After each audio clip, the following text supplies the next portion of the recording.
Good evening, everybody. I'd like to call this meeting to order. Adequate notice has been provided. Mr. Burns, roll call, please. Ms. Brown.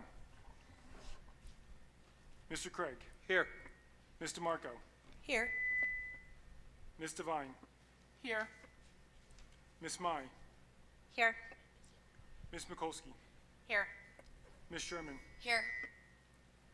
Ms. Z. Here. Mr. McMullen is absent. Mr. Dilkis. Here. Mr. Chu. Here.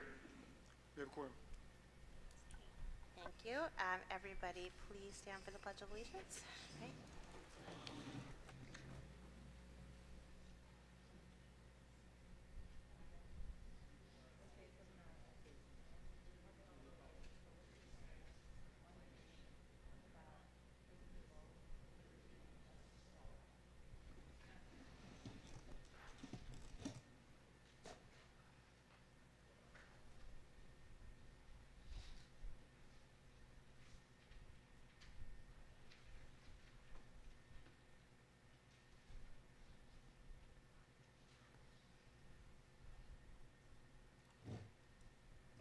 All right, so we have no executive session this time, so I'm going to move on to section 3. So I believe first up is our annual audit report by Mr. Robert Imbressa.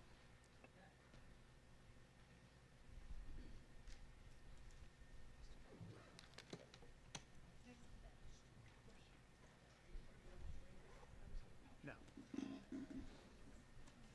For board members, you should have 2 items on with your agenda. You should have a summary sheet that he provided tonight and also the B1 exhibits from the audit. Thank you. I would like to go over the financial summary, where we stand as of June 30th, 2025. If I could direct your attention to the left-hand column, we took under revenues this year, tax levy, $18,765,041, tuition revenue, $8,107,047, miscellaneous revenue, $405,128, federal aid, $28,270, state aid, $11,279,898, total revenue, $38,585,384.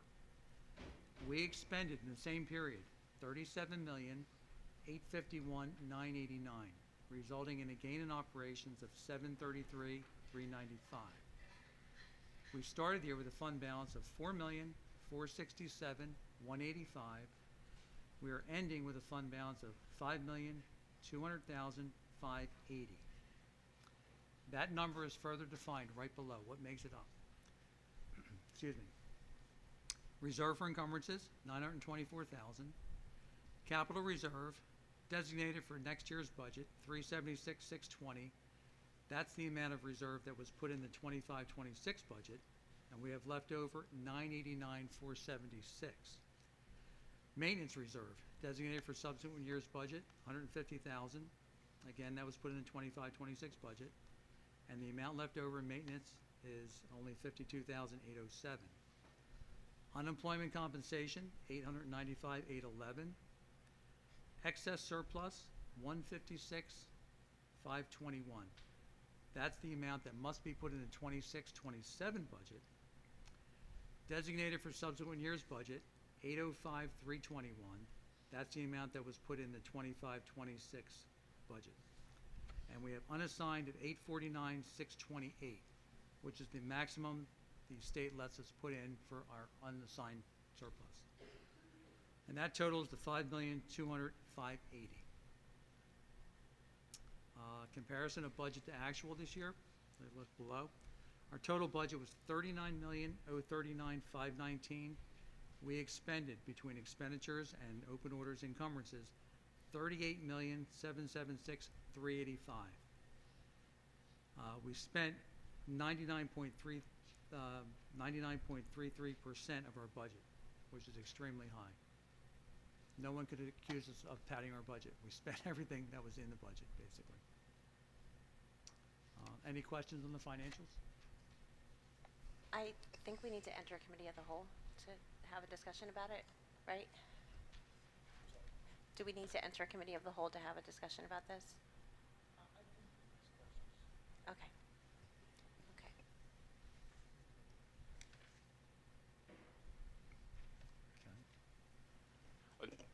Okay. Thank you, Mr. Inverso. Yes. So to clarify a couple things, one is that the excess surplus, so the 156,000, that is the amount of surplus that we have to roll over basically to next year's budget, right? Correct. If that's a 2-year delay. That's correct. And looking at this, I think that some clarity, I guess, about what you look for in your audit. One of the things I think the community has been concerned about is whether or not the school district has been doing a proper job of controlling its financials, maintaining its financials, operating efficiently. I don't know if you, through your audit, are able to, I think, say anything about the financial controls and systems and I guess the proper operation of the financial part of the district. Yeah, well, we found in reviewing the board office records, the records were actually in excellent condition.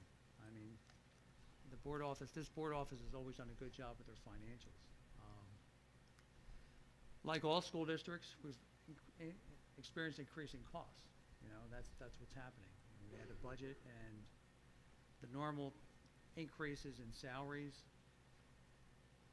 special ed tuition, transportation, that's every place. I'm having that problem. Benefits, they're all going up. Oh, okay, sorry.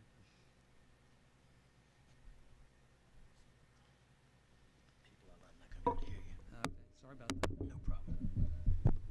All right, thank you. Just to reiterate what I said, the normal costs like every school districts have. I do a lot of school districts, and most of them have the same issues. In most places, it's special ed tuition that's going up.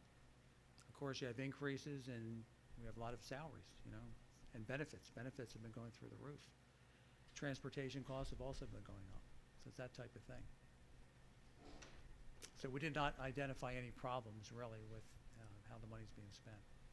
Okay, thank you. Yeah, that's one of the things that I think we've definitely heard a lot of, which is that from different school districts is exactly what you said, which is that special ed costs are going up, salary Yes. costs are going up, benefits costs are going up, transportation costs are going up, and so I think hopefully it's reassuring to the Collingswood community that, as you said, the school district's financials have always been in good shape, and that there were no findings in your report. So Yes. thank you very much. Just to comment further to Mr. Chu's question, if you look at the last page of the synopsis of the annual comprehensive financial report, you can see where the audit findings would be, and you can see there are none, just so you can see that directly from. So I have a question for the findings, and that there were none. Examples of findings be mismanaged funds or just better ways to spend money? So that's, I guess, was my question. Just continually, like as an audit, you're checking to make sure that every law is followed, every rule is followed. Is your role to also suggest recommendations on how to better use the funds, or just to make sure that what we're spending Right. falls in line with, It would laws and regulations? Be more in line with that they spend it properly. We don't recommend value judgments how they should spend the money. That's not our job.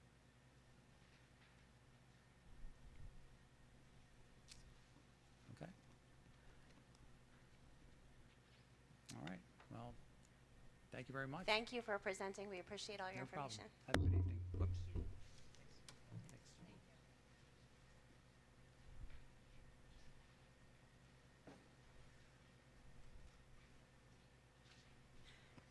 Okay, next up, we have our elementary principals coming up to present to us.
everybody. I am Jen Floyd. I am Collingswood's preschool principal. Say that 3 times fast. And with a few of my elementary colleagues, we are here to highlight a few of the new initiatives, items to celebrate within our neck of the woods with the littles. So as with the rest of the district, we always find ourselves rooted in the mission and vision statement, and following the 3 core values: student success, equity and inclusion, and team and family. So starting with preschool, where we play, learn, and achieve. As a reminder of, or those of you who do not know, we do receive the New Jersey Department of Education's PEA grant funding, which is basically the state assisting districts across the state in providing high quality early education to 3 and 4-year-olds in the district. The district's program is standard aligned. We follow all of the state's guidelines, including their approved curriculum of the creative curriculum, and its ALS PALS supplement for SEL, which we introduced last year, was our first full year using that. We're also excited to share that we are beginning a pilot with Creative Curriculum's Kickstart Literacy enhancement that will focus on promoting early literacy skills beyond what we're currently doing. So we are looking forward to learning with the kiddos on how that enhancement works. New to the school year, we have 3 of our 5 coaches. So we have a lot of new staff members across the board. Like I said, 3 of the coaches are brand new, including some social workers. We also have new classroom teachers and instructional assistants throughout the program, throughout all of our buildings, that we appreciate and love to work with every day. Pete the Panther on the left-hand side is the high school Panther's younger brother, who has been anxiously awaiting to enter the lottery and accept a seat into the program this year, so he is new to our program. And of course, most importantly, our over 110 little learners, the kiddos who we have the privilege of supporting every day. Lastly, for preschool, we want to celebrate our grand opening of Calls at Parkview, which happened on January 14th with a ribbon cutting with Dr. McDowell and a few little pairs of scissors, as you can see in the picture. This marks our 5th preschool location in the district, which opened its doors on November 10th officially. It also has to be celebrated based on the fact that it allowed any Collingswood resident with a 3 or 4-year-old who expressed interest in the program a seat this year. So not only is it providing education for all the kiddos who are interested in joining us, but it cleared the wait list and it made a lot of families happy. It definitely is a step in the direction of supporting our preschool universe for years to come as well. So after that, preschool's Mark Wiltsey from Garfield.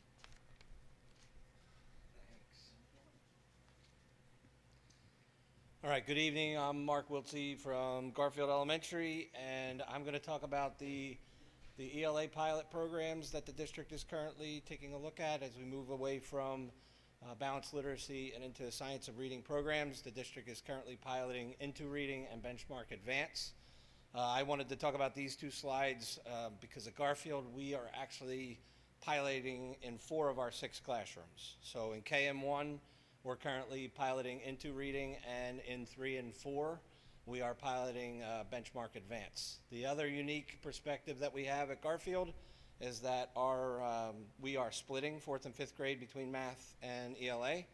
So our 4th grade teacher, Miss Samantha Nash, is piloting in 4th grade literacy, but when the 5th graders come, she's still using the Benchmark Advance. So it's been interesting for me to experience that. So I thought it would be good to speak on that today.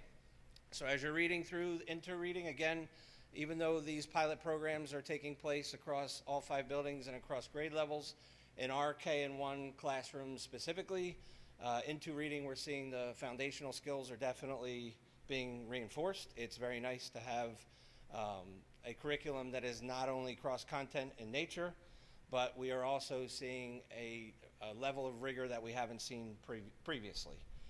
So that's been a great experience as our teachers have gone through it. These are the rigor indicators that come from the text, but I think it's important to point out the grade level text when we read them. They are whole group in nature, and that allows for us to then differentiate after the whole group text takes place. So there is a strong alignment to the Science of Reading program and lots of research on early literacy, phonics skills, foundational skills that we want our students to experience each and every day. And obviously, both our KM1 teacher are loving the program and loving the pilot. For Benchmark Advance, same thing. What I will speak to for Benchmark Advance is not only are the texts complex. I'll give you an example. Today I was helping out in 3rd grade. They were doing some writing about King Midas, but originally the passage was from Longfellow.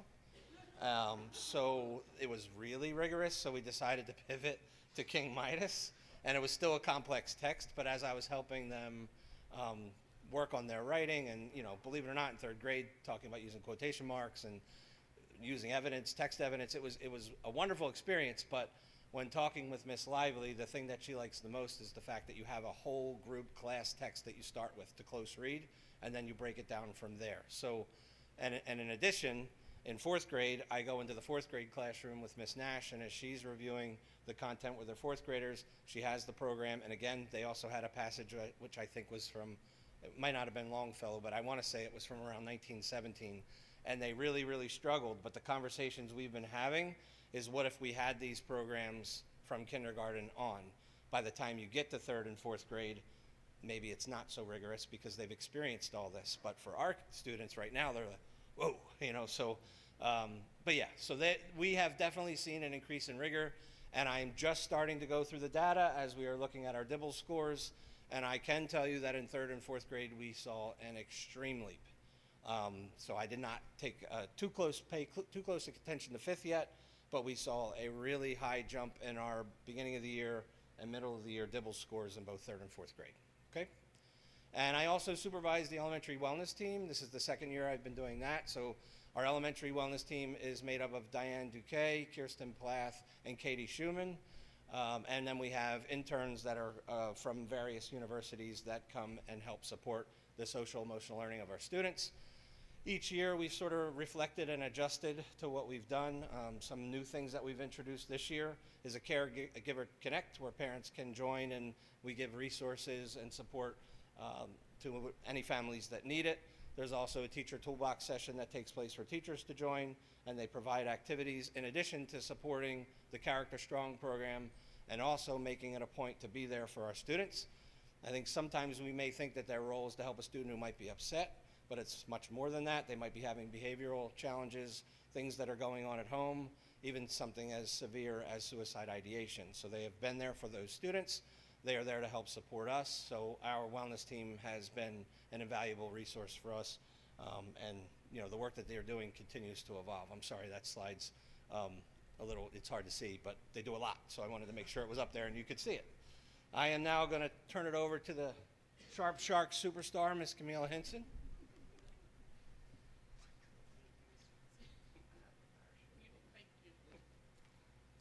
Good evening, everyone. I am Camila Henson, principal at Sharp Elementary School, and I'm going to discuss our elementary support teachers. We also refer to the elementary support teachers as our ESTs in district. They are an essential part of the team approach for educating our students. As we have listed here, our district-wide goals. The ESTs address missing foundational skills.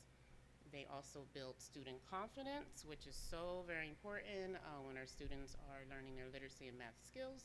And overall, they help students progress in academic achievement by providing intensive and intentional support. That word intentional is so important for our EST teachers.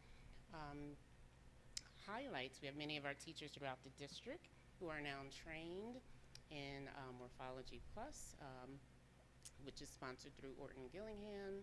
And the training, along with the training, there are many materials that come along with the training that can be immediately utilized in interventions with our students. So we're very excited. We have another teacher who will be trained in the upcoming weeks.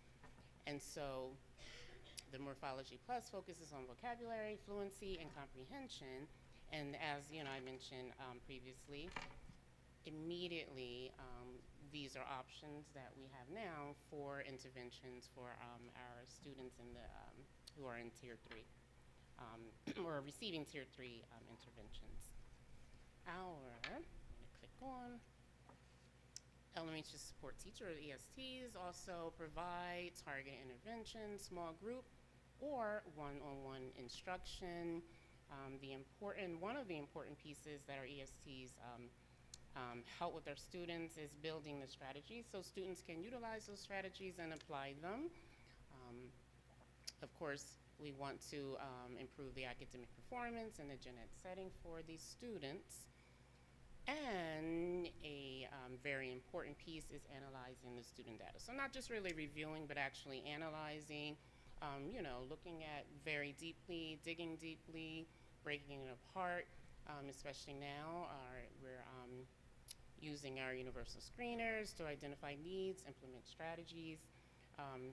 I know throughout the district, at Sharp today, we're speaking about, the universal screeners as they're taking place, and our teachers are excited to be able to see, the growth, and also they're excited and looking forward to in the next couple of weeks, we'll be having PD, where the teachers are able to collaborate with the gen ed, the ESTs will collaborate with our general education teachers to look at, to adapt the curriculum, also look at the Tier 2 interventions. But I love to see that excitement about, our students and, the progress that they're making. And of course, throughout, our ESTs also monitor. So we want to make sure that the interventions that they're using are effective, rather than just giving them, what maybe someone thinks they need. We want to make sure they're receiving exactly what they need, monitoring that progress so that we can make sure, what they're receiving is appropriate and effective, and helping them. These groups are fluid. We want our students to come in, receive the interventions, whether it's 6 weeks interval or whether they need another 6 weeks. And we also celebrate when students are moved out of those interventions, okay? So just last week, we had a student who no longer needs the Tier 3 intervention because the student met their goal. So we're able to celebrate, when that happens as well. Along with EST, I also wanted to give you information on the New Jersey Inclusion Project. So Sharp, we were granted this project and we're able to participate. This year we are in phase 1. There are 3 phases. We are working in collaboration with the New Jersey Department of Education and also the New Jersey Coalition for Inclusive Education, which is now all in. So it's all in for Inclusive Education is the newer name. So again, phase 1 is exploration right now. So we're just taking a look at our current state of inclusion. We have our team at Sharp. We have Ms. Lisa Rimchuk, Ms. Dowling, Ms. McMaster is our school psychologist, Ms. Curcio, Dr. Whitehouse, Ms. Spurdy, and myself were on the team. Just Friday we attended a Winter Inclusion Leadership Conference in Galloway Township. It was great just to work alongside other members of the NJIP project throughout the state of New Jersey. So that was on Friday that we attended.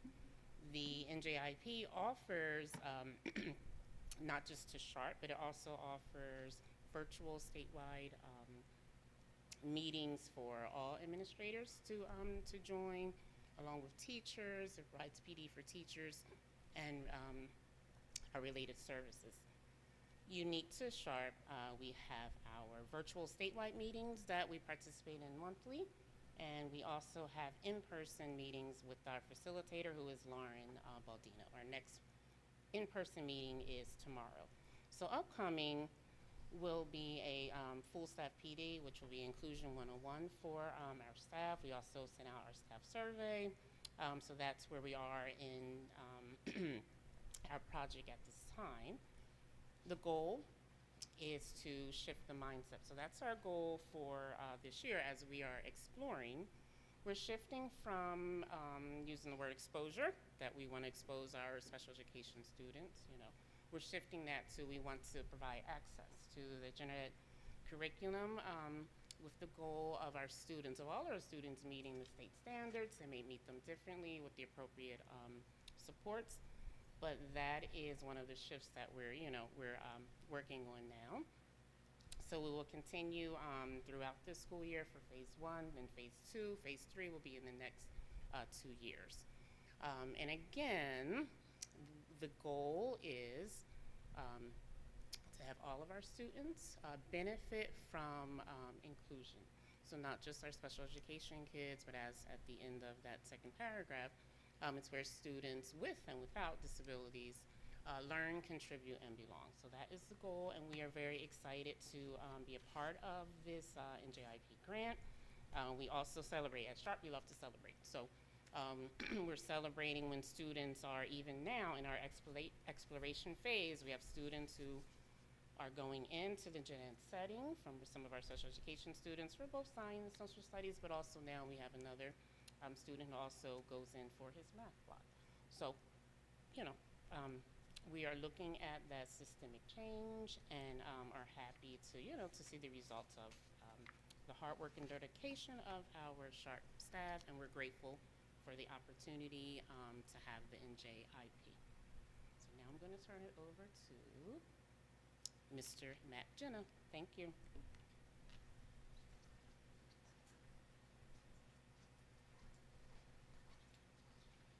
Hi, everybody. I'm Matt Jenna. I'm the principal at Zane North. Just to follow Ms. Hinson's discussion of inclusion, one of the ways that we promote and celebrate and discuss inclusion each year is our annual Inclusive Schools Week that takes place in December. First, just I definitely want to thank our CPAG, our Special Education Parent Advisory Group. Each year they show great leadership and collaboration with us on this week, on this celebration week. They put together for us a guiding document for the week that has themes that we can discuss with the students and activities. So for instance, some of the themes this year were Intro to Disability Inclusion, exploring our differences, fostering friendships, expanding empathy, and taking action for inclusion. So each day of the week was a different theme. The CPAG puts together some recommended resources, books, videos, activities, discussion questions that the teachers can then do with the students in their classrooms. It's a great week of learning for everybody. Pictured here are just some scenes, just as an example of some things from Inclusive Schools Week at Zane North this year. Our CPAG helps us put together a display at the front of the building each year, and it features a lot of the books and read-alouds that we'll be doing with the students throughout the week to talk about these topics. This year was awesome with, at Zane, we had a ton of parents come through and do some read-alouds in our classrooms. So that was a really nice way. We're very grateful for our parents to come out. Really nice way to incorporate them in the discussions and the learning, have them be in our classrooms, talking about these topics with the kids and the teachers, so that was fantastic. You can see on the bottom there, we try to get the kids together in different classrooms, kids of different ages, all learning together. We have some of our special education teachers going into different classrooms to talk about different ways that, disabilities and also different ways that individuals learn. And so the kids, that don't have those teachers day to day get to learn from different teachers that week as well. And another nice feature of the week each year is that but at the end of the week, we put together a school-wide activity, and it's a little bit different every year. And in the upper right-hand corner there is just an example. Ms. Biggs from our CST at Zane brought the idea of, we called it Take a Walk in My Shoes activity. So the idea was each individual student, each individual learner got to design their own shoe as a representation of themselves as a learner, but then we kind of put that all together in one collage to talk about how, although we are all individuals, we all have to support each other in our differences in learning and be part of one school community, just sort of sending that message that even though we're individuals and we may learn differently and have different abilities, it's very important to include each other and support each other in our learning as one school community. So a nice way to kind of convey that message. As Ms. Simpson mentioned, Inclusion is a big discussion point for us. We're always looking for ways to, I think we're doing a lot of things well, but they're always looking for ways to do it better and to do more of it. And so it's not as if we just do Inclusive Schools Week for 1 week in December and then we move on. It's something that we want to have an ongoing discussion about. But this is really a nice week to kind of highlight and celebrate some of the things we're doing and have really good discussions about what, different things we could do, more in the realm of inclusion. Next, I'm going to kind of transition into discussion of some of the exciting things that we have going on in our elementary math program. There's a lot of things we could highlight, but we chose to kind of highlight two exciting tools that we have at our disposal. One is new to us this year. I believe they were using it secondary, but now we're using it elementary as well, the MAP growth assessment. You can see the description there. It's a computer adaptive assessment that personalizes questions to a student's ability, measuring their skills in various areas. And it's not for a grade, but it's to show their growth. It uses a scale called the RIT score, which helps teachers tailor instruction for each learner. So basically, it's an adaptive assessment, which means when the kids jump on, if they start the test and they're getting the questions right, it makes it harder and harder to the point where it meets them where their level is. Or if they jump on the test and they're not getting those initial questions right, it levels it out for them. So by the end of the assessment, not a group of 20 kids are not going to get all the same questions. So by the end of the assessment, you really get a good feel for how each individual learner is doing.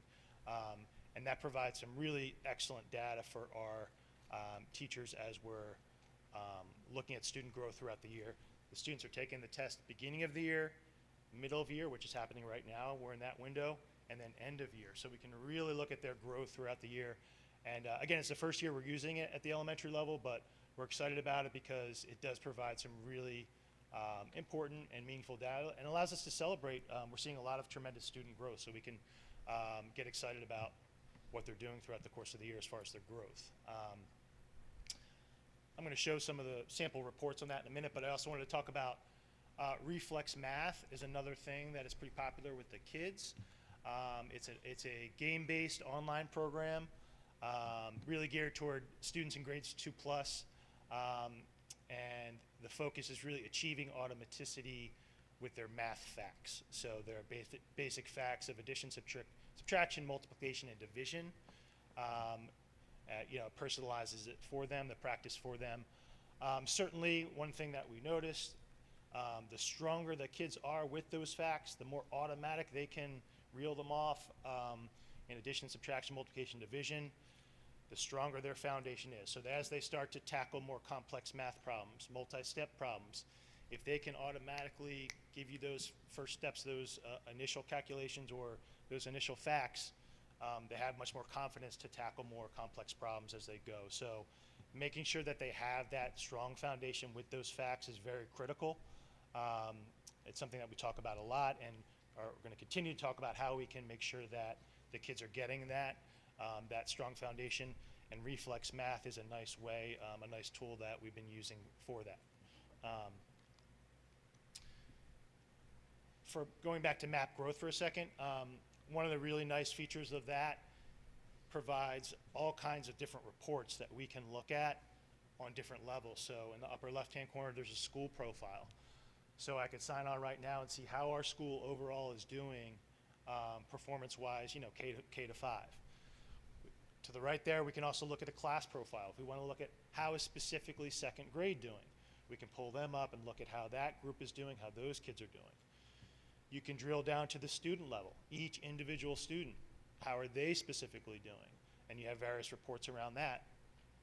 And then to engage our families, we also have family reports, which come in nicely at times such as report card conferences when we're discussing progress and growth with our families. There's a nice report that goes along with that that can help them to understand how their child is doing and how they're growing. So we're just kind of at the tip of the iceberg with delving into these reports. Have multi-features and really good information that we can look at things from a number of different levels. Here's one example. This is a class profile report. So this is a sample class in the district of 22 students. One really nice feature of this report is it breaks it down, so it's not just, for third grade math. It breaks it down into different instructional areas that were assessed on that test.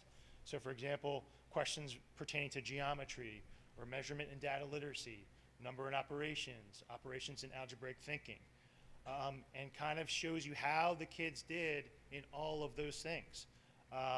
So just as an example, this class really showed some pretty strong work in numbers and operations and algebraic thinking. There's a lot of blue and green there, which is the upper percentile achievement. But as a teacher is looking forward and planning things, the teacher might notice that in the areas of measurement and data literacy, for example, they weren't as strong. So is there a planning instruction going forward?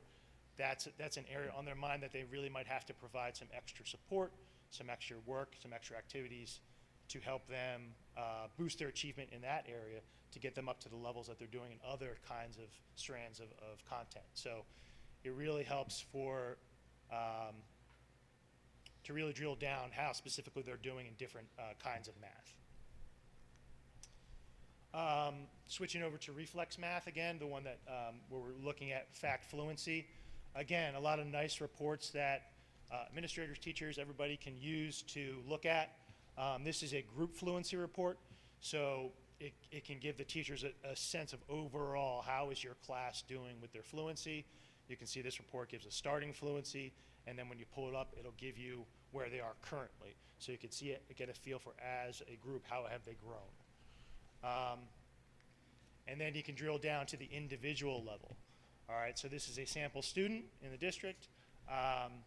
You can see that this student has really shown some nice growth in their fluency throughout the course of the year.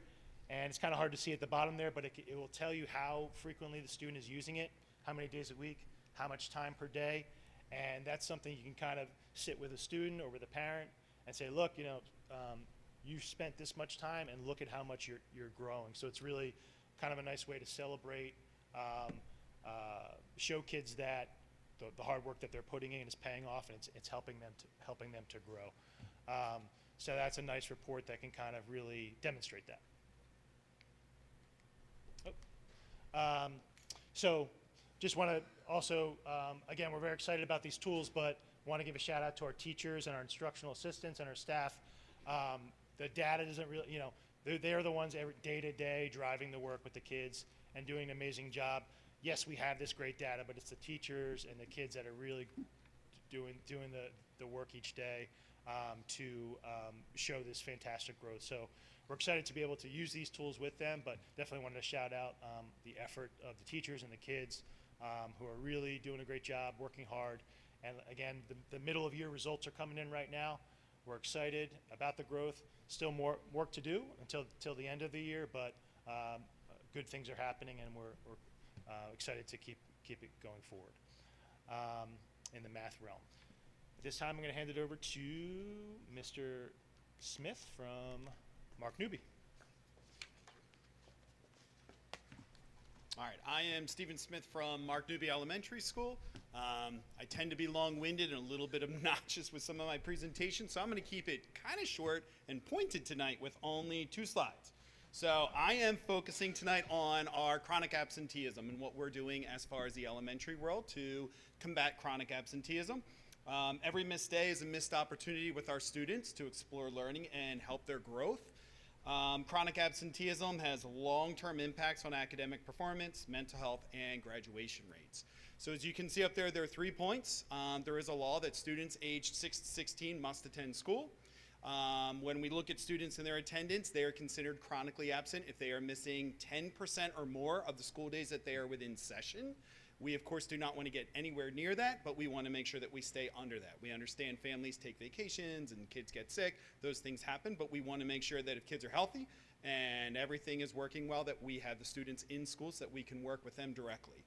Schools, however, also have what's considered a school chronic absenteeism rate, which is where we look at the proportion of the students in the school and what % of those students are chronically absent to determine if that school is in need of a corrective action plan, and if so, what are the next steps that we would do to help support the families coming to school so that we can support their learners. So some of the things that we do, as you can see here, we've tapped into an online resource called Attendance Works. There's a lot of resources that are out there.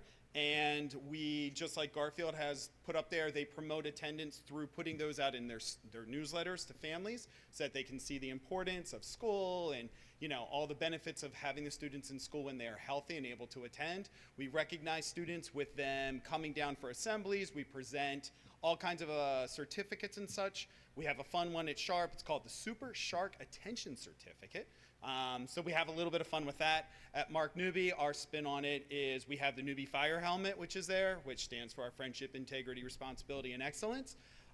Each month we have an assembly, and one of the pieces of the assembly is we focus on attendance. The class that has the best attendance for students coming to school and not being late gets to display the Newby Fire Helmet outside their classroom. So it is currently and proudly hanging outside of our, I believe it's second grade currently. Each month we go through it. It might stay there, it might shift. But we definitely want to celebrate the kids and their successes for being timely and at school. If we do need extra support, we do have our amazing family liaison that any of our schools can tap into. Miss Madeline Dietz is phenomenal about supporting students and their families if there is another need as far as transportation and trying to help out with organizing those things so that the families that are in need feel as though that they can talk to someone. If they don't want to talk to someone at school, they do have that liaison that they can reach out to as well. So I'm going to pass it off now to Mr. Kulak. Hey guys, just 17 more slides from me, so just hang in there, take your time. First of all, Chris, great to see you over there, man. I'm really not surprised that you're in that seat. I'm proud of you. I think it's great that you're there, so congratulations on that. So I'm Brian Kulak. I'm the principal at Tatum, and I'll close tonight with the importance of positive school culture across our buildings. We've heard a lot tonight about the things that scatter plots and data points can tell you about our kids. This is everything else that's really hard to see unless you're in our buildings or you hear from us directly. If I were to ask my colleagues behind me what our #1 job is, they would all say to keep our kids safe. Thank you all 5 for saying nothing. So we're going to keep our kids safe. That's our #1 job. And keeping kids safe means keeping them emotionally safe, and that's where school culture is so important. So all 5 of us operate a little bit differently, but as you'll see in just a few slides that I have, acronyms abound. But each of us celebrates our kids and our staff every day in as many ways as possible. Hard to see in the top left there, but that's the weekly staff shout out that is put on by the EWT that Mark talked about, one of the most invaluable resources in our district. Every Friday morning in our inbox, we get a request to shout out anybody in the district for any reason at any time. It's the best way to end our week because then at 2 o'clock or 3 o'clock, they put out the list, your name is in bold, and the shout out is there. So whether you see your name or not, it's such a great way to end our week to see who's been shouted out and why. Mr. Jen and I actually won the random raffle last couple weeks. I got a emotional therapy woven tiger, which is now in my office because we're the Tigers. So I think that's a really important thing for school culture, and that is across the district.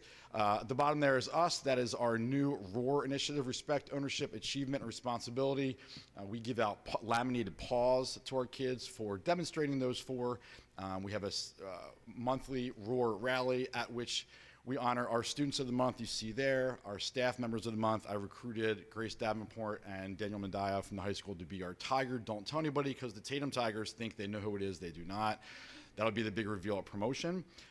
This is all new to Tatum, and the impact it's had on our culture, not just for the kids, but for the staff, has been astounding, and I owe that to my staff for suggesting that we do some more celebratory stuff. Across the district, Zane Stars, another acronym there that you can see. Another great picture. I know Matt does a great job of celebrating kids all the time, and whether it's an acronym or not, it doesn't matter, because remember, school culture has a lot more to do with the unseen than what you see here. The Sharks, we heard from earlier, and Ms. Hinson, they're celebrated for their character, attendance, and their teachers' pride. That middle one, I need to steal that. That is so cool, Camille. I've seen that all over town. If you see on the Sharp catchment, there'll be signs on the lawn for kids who have been shouted out by their teacher. Just imagine what that does for a kid and that kid's parents. So big kudos to Sharp for that. Garfield's buddies, team up for good causes. Mr. Wiltsey is the master among us 5 for anything philanthropic. He will find ways to give back to the community and involve his kids, and I was fortunate enough to help him this winter with the fire police and EMT team, and I was also joined by his whole family. So in Mark's world, the culture is a family affair. He also gives awesome sauce awards to deserving students. And at Newbie, Mr. Smith talked about fire, friendship, integrity, responsibility, and excellence. And again, it doesn't matter what the acronym is, what it stands for, how we celebrate it. The fact is, we need to celebrate our kids all the time. Once they feel emotionally safe, they are ready to learn, and that goes for our staff as well. I'll say this, I say it all the time. Whenever I see a meme or a tweet or anything online specific to what we should be doing for kids and how to make them grow, learn, and feel safe, I say, why are we not doing that for the adults too? Because they're just kids growing up. So that's another role for us as your elementary team to make sure that our staff is loved and supported, because our goal is to send the best possible versions of our kids to this campus to make their job easier and our district better. Thank you.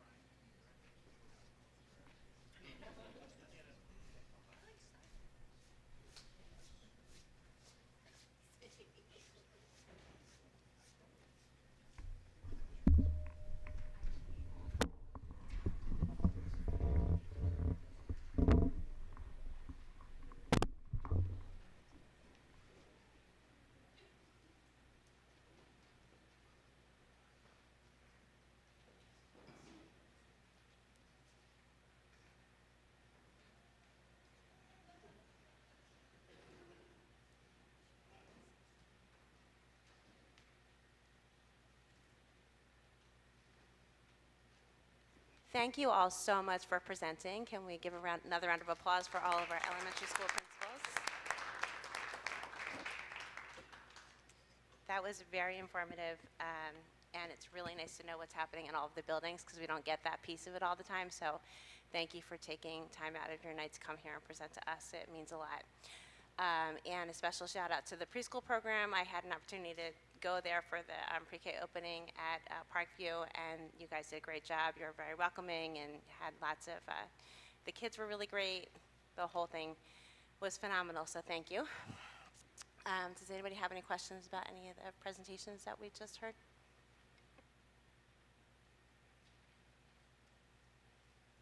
I had one, if that's okay. Thanks. First of all, thank you so much, everyone. That was very fun. I think as some of us as elementary parents have seen some of this stuff firsthand, which is really great, but it's so great to see what's going on in the schools. I apologize for my back being to you. I had a question for Ms. Henson, actually. Ms. Henson, would you be able to go into a little bit more detail? You were talking about the NJIP conference that you went to. That was really interesting. Can you just give us a little bit more, I guess, details about, you talked about how that's going to enable students to have more access to gen ed and inclusion opportunities. Would that require, how does that work? Would that require modifications to IEPs? Does it go like a student-by-student basis? Does the conference walk you through that process? I was just curious. Right, so the conference Do you need a microphone or? I am sorry about that. So the conference that we attended on Friday afternoon with the team was more of, I guess, professional development for the team, where we could hear from other presenters on, what's new in the world of inclusion. So that was the conference, that we attended on Friday. So as far as the actual NJIP grant, yes. So before any changes are made, of course, we have to, work alongside with the parents to make any changes or addendums to the IEPs. But even before that, we are analyzing the data for our special education students using the universal screeners, and also looking at their IEP, looking at the progress, looking at how they're meeting their IEP goals currently, to determine if they are ready for the next step. And so we'll meet with the team, and then from there we're able to, make the decision with the parents involved. The parents are involved in, every step of the way before any changes are made. So that is what will happen as we move forward, and the facilitator with the NJIP is there to help us kind of to work through those various steps. So again, right now we're in an exploration where, and I would say we're maybe a little step ahead because we are actually able to make some changes, with the parent to the IEP to have students, even included more now. But going forward, the facilitator, Ms. Lauren Baldino, is there to help us as we go into the next phase, which the middle school is in phase 2, where it's more of the partial implementation. So that's what we're working towards. So it's kind of how she's helping us, to navigate the systemic change. Hope that answers your question. You did. Thank you so Okay. much. You're welcome. Actually, Ms. Henson, can you come? Thanks. Sorry, thank you. This is a great update. I really appreciate spending the time around the mindset shift. That framing is really helpful. And at what point are you gathering feedback from families in Sharp and beyond? And beyond, so that's next. So right now we are with our staff. So Lauren Baldino, she put together the staff survey that went out to the staff. It was completed, so tomorrow what we'll do is work together to look at the survey, just to see where our staff is. And then from there, we'll go beyond to our families and the community and so forth. So that's where we are. I know that I talked to my staff I talked to them at one of our staff meetings, just to let them know, like, my mindset had to shift. Like, I'm obviously very inclusive, But when I was teaching my EL students, I would always say, okay, well, it's great that our students are exposed, to English. And so now I would find myself saying that for many of our special education students, that, okay, the exposure, we want them exposed to the general education, setting. But now the shift is, no, we want our students to be exposed, not exposed, but we want them to have access to general education curriculum, and therefore we still want our students to be able to meet the standards, as opposed to exposure. So it's helping me too, that the shift in mindset. So it's been great for me and the staff, and we're excited. The team, it's a great team. They're very excited to do this work. So. Any other questions for me before I exit? Okay. Thank you.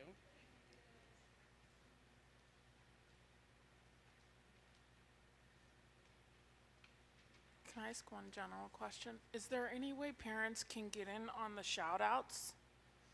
I said it, I would like to send some shout outs. Like, if there's a way, let us jump in the shout out game, because I'm here for it. Sorry, that's my comment question.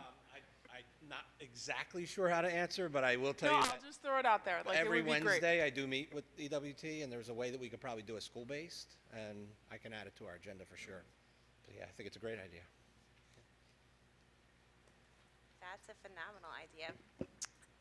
Anybody else have any questions? No? So thank you again for coming, and, just a huge shout out to all the staff and all of our buildings that are working really hard to implement these things every single day. So we appreciate everything that you all do.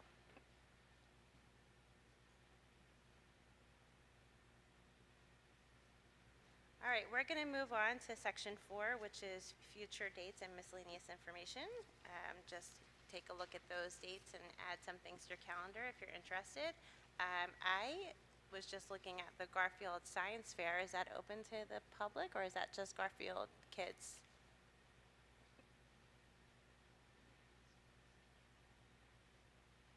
Garfield Science Fair, is that open to the public, or is that just for Garfield? The Garfield Science Fair? Sorry, Mike. No, the Garfield Science Fair, is that open to everybody, or is that just for Garfield? It's on the calendar. Yeah. Pearl, that's true. Yeah. That's true. I love that idea. That's cool. Yeah.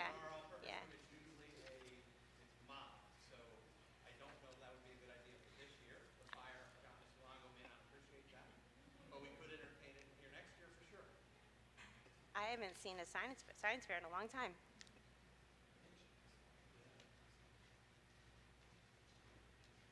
Okay, so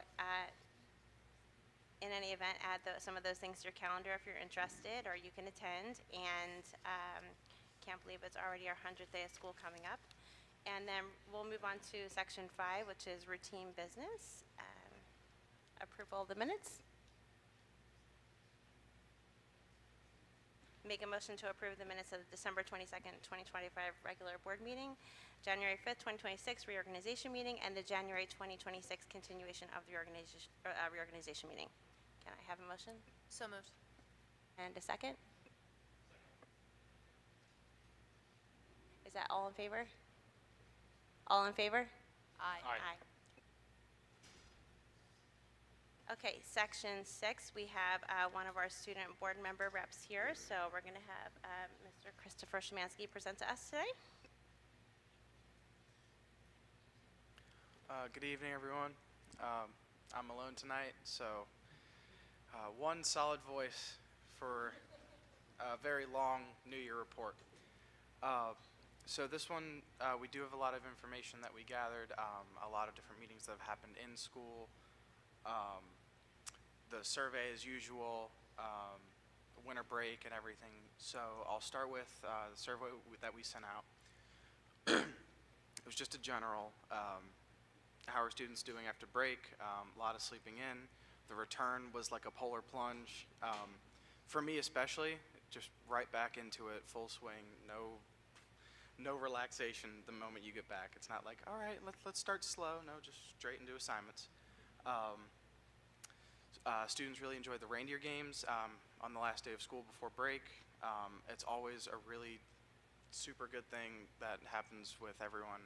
It's a lot of good participation, a lot of good school spirit, and just a good way to end out the year. For the students who actually participated in it, they had a lot of fun, and the students who didn't said they wish they did, and they hope there's more events next year for them to participate in. The only sad part about it all is no one had their phones to take pictures of the donut eating competition. That's the one thing that comes up with our phone policy is some missing out of memories, because usually we get a good video of everyone trying to swallow 2 whole powdered donuts in one shot. But yeah, overall it was a good event, and everything was good before break. Some of the things the students would like to share. I pulled straight from general student responses, just things they want to know. They would like to know more about the unification soon. Some students have reported issues with how situations with bullying is dealt with, that it takes too long, it gets brushed off, gets ignored. I personally have a friend who has a situation that is being ignored and not handled in a way that he thought was fair.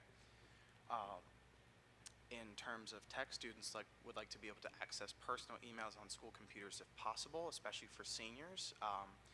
Seniors going into college, seniors looking at college admission emails, emails to their college. They need their personal email. They can't carry this school email for forever. Students would like to see proper teaching of how to use technology, AI, sheets, calculator, just all things that students should know how to do in terms of technology as it's becoming more and more involved in everyday life. Some students, in terms of coming to school in the morning, get turned away at 7:59. Some students wonder why the staff would rather close the door on them than encourage them to be on time and get in. Obviously, the students are showing effort to be on time. I have watched it a few times on mornings where I have a field trip and sitting in there watching students run to the door and the door gets closed. I understand they are late at that point, but for students who are really trying to get there, maybe a little leeway. One student mentioned that the school code of conduct online is outdated. I'm not sure. I have not personally looked at that, but I have heard things that it's not always up to date and that it doesn't currently reflect some of the rules that we have in school. Some students want to see reviews of the honor policy for next year.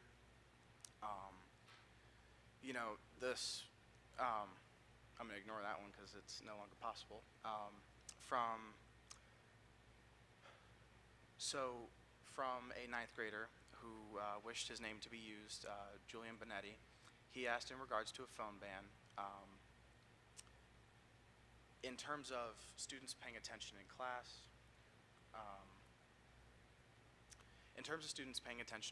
and focusing and being present all day, he was wondering what life was like before phones. He was saying, you know, obviously our phone policy is in place to rein kids in, make them pay attention, and he said, in his words, was everyone in their seat 100% of the time? Was everyone obeying 100% of rules all the time? And he assumed probably not. He said, you know, not everyone always wishes to follow the rules. Not everyone always wishes to stay in their seats and learn. He said that, you know, and I have said this before in meetings with Mr. Whalen, that it should be realized that students who are rule breakers and wish to not focus and pay attention usually choose to do that for as long as they can and will find ways around rules. And I don't know the student personally, but I'm assuming that he might be a student who follows the rules and puts his phone in the pouch, and for students who follow that, day-to-day life gets more steps for them, a little harder, a little less freedom for them. And for those who break the rules, not much changes for them. They always find a way to break the rules, and you know, this is a thing of society, and I guess a thing of school, that there will always be rule breakers. But he asked me to use his name in the response, so I thought I would put his name out there. Students do so. One other thing. Students sometimes do not feel that the meetings that we have with administration really go anywhere. Some students do not feel heard or recognized in these, you know, personal meetings with students. Meetings like the unification meeting that we had 2 weeks ago, meetings that we've had throughout like my time here. I remember meetings in 8th grade and meetings through freshman year with administration, asking us for our feedback, and not always do we see any results, and sometimes to students that feels unheard or unrecognized. That was a response from a student who wanted to say that sometimes they don't feel as recognized with those meetings. So that was everything I have from the forms. One other thing I wanted to report on was last Tuesday, the 20th, there was a student-organized walkout in protest of the ICE raids across the country, and specifically in Minneapolis. So I talked with 2 of the teachers who I saw were out there, and they said they had nothing to do with it. It was 100% student-organized. Student Hazel Collins, I was unable to speak with her before the meeting to gather information from her, but I did see her out there. She was using her voice very loudly, exercising her First Amendment right very well and in a very orderly fashion and respectful fashion. The 2 teachers who were out there, Ms. Tanier and Mr. Fieldman. Ms. Tanier, I did get a statement from her. She said, as a teacher of American literature and teaching the ideas of American civil disobedience, she encourages students to think for themselves, and she provides a safe space for all students to think in all ways that to decide their own thought process, to decide their own beliefs, and then she provides a safe space for them to express it, and provides the materials for them to express it in a safe manner. So as the students went on their walkout, they did accept the consequences, if there were any, of cutting class, because they did walk out at the last 2 periods of the day to have their walkout and their protest. It was cleared by Mr. Newman, but he did say that if teachers write you up for cutting class, that is the punishment that you must accept, and that was understood by all the students and understood by the teachers. The point of reporting on this was just to show that the students had a very, powerful and student-led walkout. that they're fighting for their beliefs, and that they were willing to follow, their First Amendment rights and express those. And I think that's pretty much everything that I have. Of course, I don't have Kenny and Naeem with me tonight to talk on sports, or Naeem to talk on what he does with the Student Voice Committee. I do have a little more to talk about with the unification meetings. However, I did invite a student here tonight, Julian Carty, who's in the audience, who will speak during the public comment about how the unification meeting went. I figured I might as well get some other views on the people who attended. We had about 20 to 25 attendees across our lunch and flex periods. And it was overall just a little confusing. We didn't get a ton of information. We thought we were going to get a little more than we got. And as a student body and a student representative, when we don't know and we're told something's happening, rumors spread really, really fast. So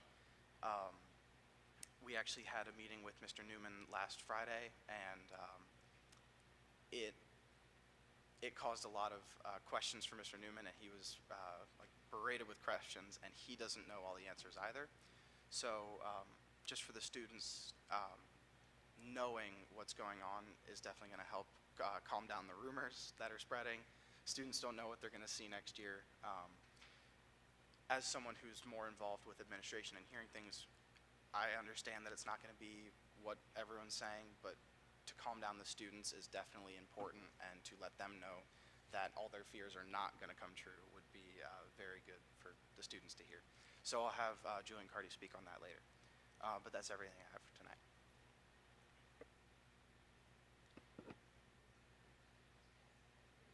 Thank you so much, Chris. Great job. Thanks, Sarah. Okay, so Kelly, just one question quick.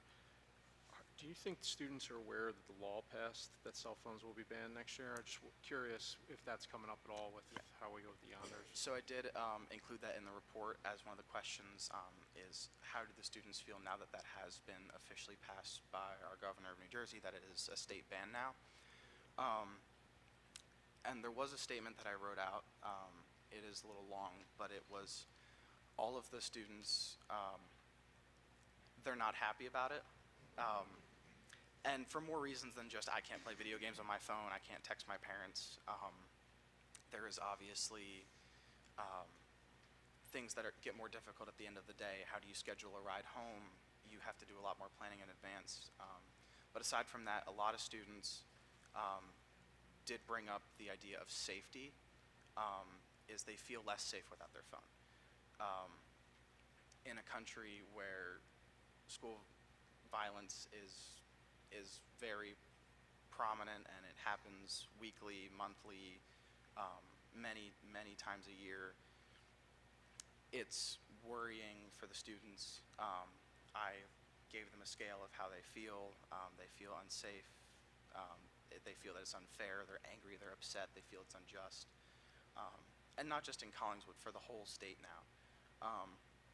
In the meeting we had with Mr. Newman, he did say, we are ahead of the curve. We beat the state mandate out. We've already implemented it. So now where other schools are going to be struggling to implement this, we've already done it. And we're going to be a little smoother in the implementation of it in years to come.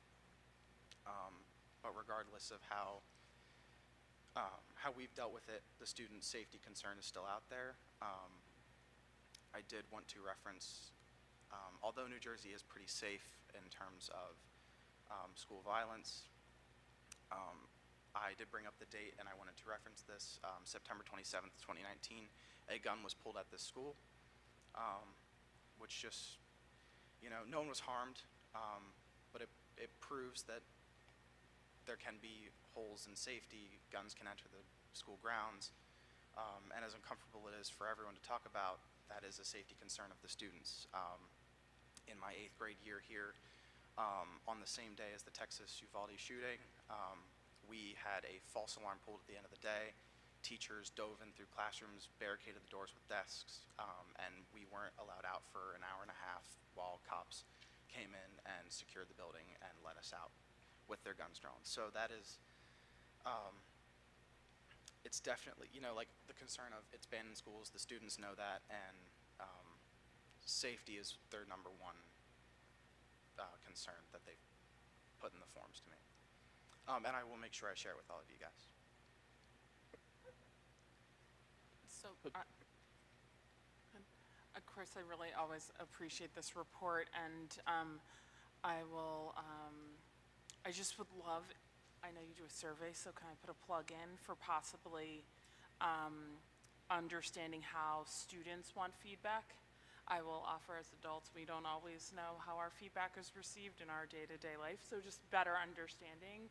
Is it better to know early? Do you want to know after it's decided? So just really, I think it would really be great to kind of unpack that, or keep having the conversation around feedback, because I will sit in the space of my everyday job. That is a constant rinse and repeat. How do you get feedback? How do you balance? How do you bring people along?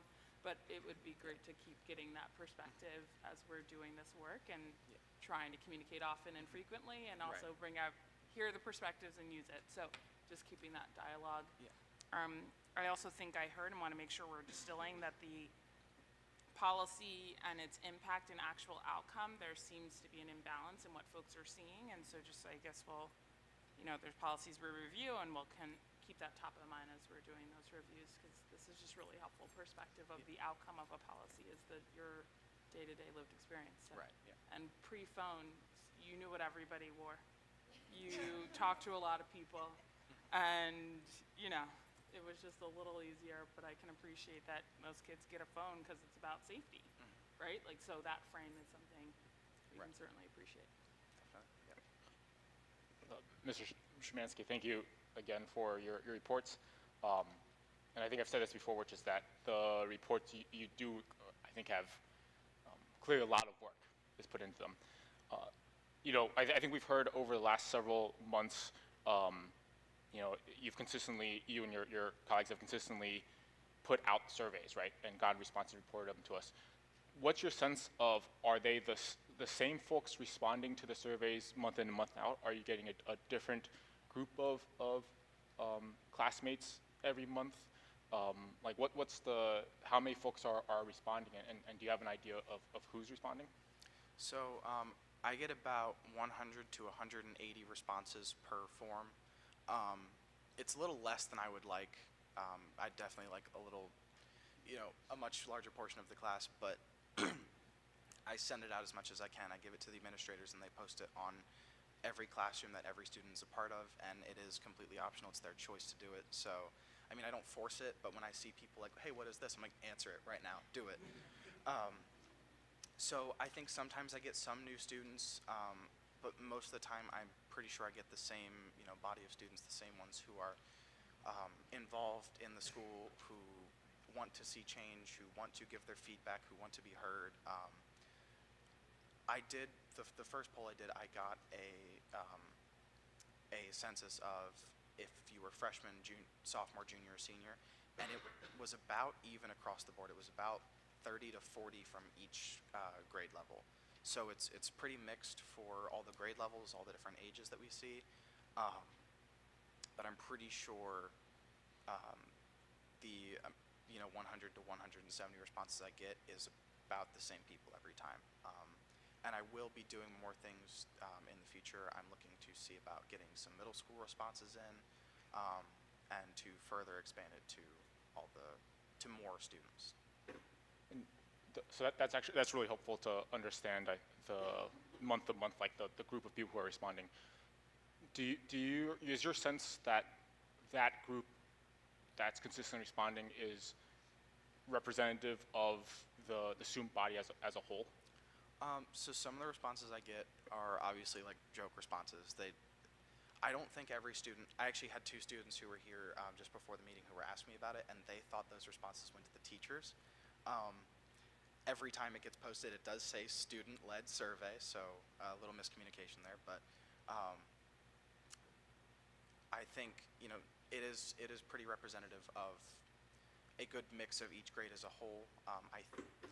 I don't think it includes everyone, because obviously it's whichever student decides to answer it, and it's whichever student cares enough to answer it. So I feel the responses we see are only the students who care enough to have their voices heard or care enough about the school to want to put some feedback into it.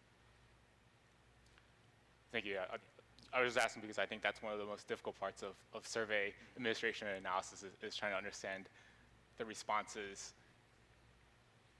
of your sample, right, in the whole universe of actual responses. So appreciate the detail that you gave there. Yeah, I definitely have some students who care a lot more and who actually approach me personally. And I'm like, this is my response.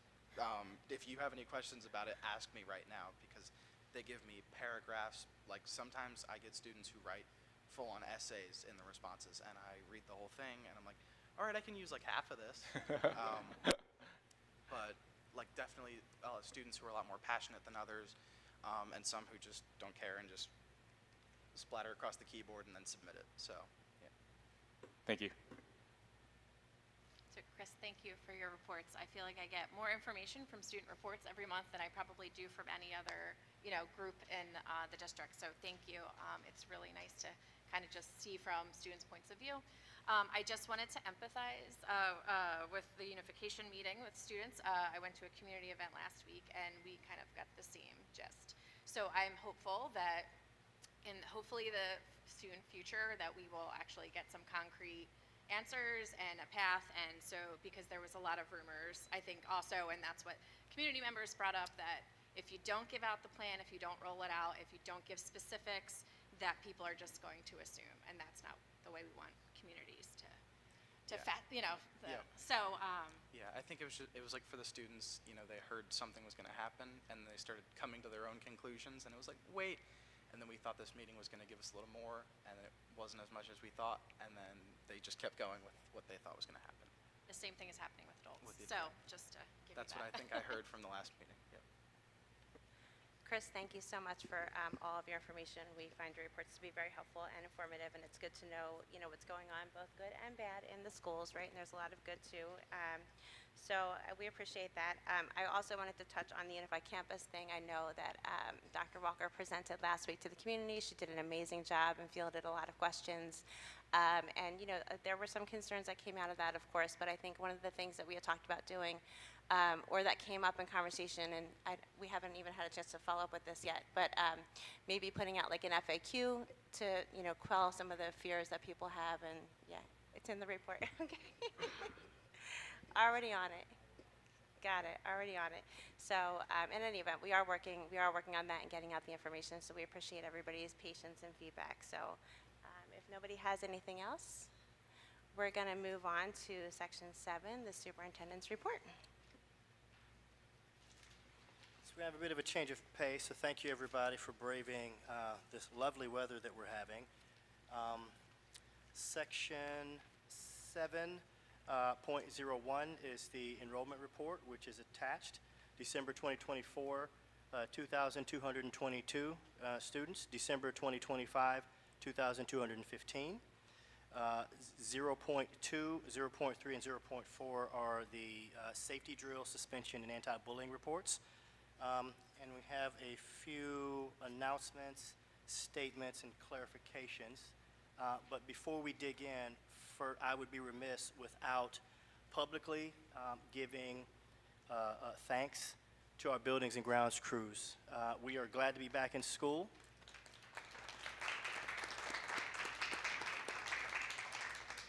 Despite the wintry conditions, the winter storm brought significant snowfall and ice to our school communities this past weekend.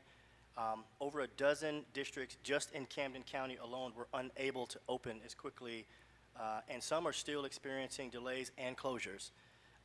And this is pretty pervasive across the entire state based on what happened with the storm and school districts' ability to be able to respond appropriately. We are extremely fortunate in Collingswood to have a full-service, high-functioning buildings and grounds crew that are able to mobilize as quickly as they are. And so, Mr. Longo, you and the team, we just wanted to thank you for the tremendous efforts that your team does in caring for our schools under these challenging circumstances. We heard from our preschool leadership about the ribbon cutting. And I just wanted to give an additional shout out to our phenomenal preschool educators across our district. Yes, we have 5 sites, but we are now servicing over 200 3- and 4-year-olds across our community in Collingswood. This is a tremendous milestone, but it also will reap long-term benefits within our school community.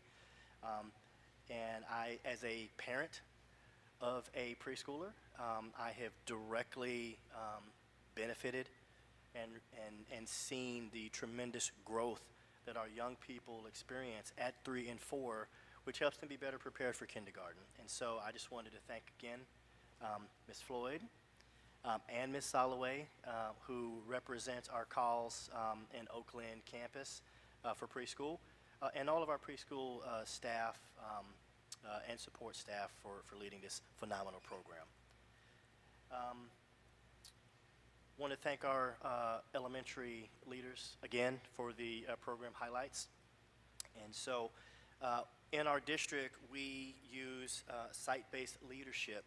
What that means is that schools are empowered to act, and that a majority of the day-to-day decisions are happening at the school level because they are best positioned to make those daily decisions. And so we're thankful for our leaders on all of our campuses. So that I don't get the dirty looks from Ms. Floyd, Collingswood Preschool and Kindergarten registration team is looking forward to the upcoming registration season.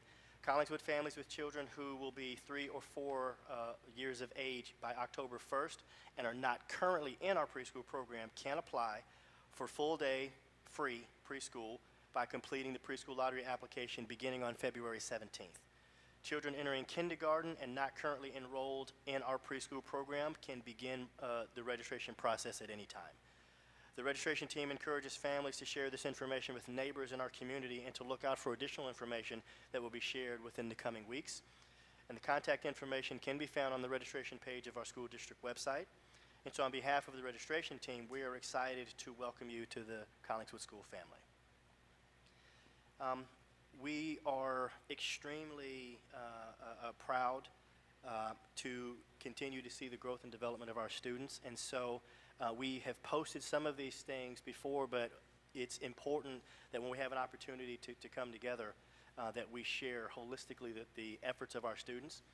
And so we would just like to congratulate our high school, which has been named to the College Board Advanced Placement School Honor Roll.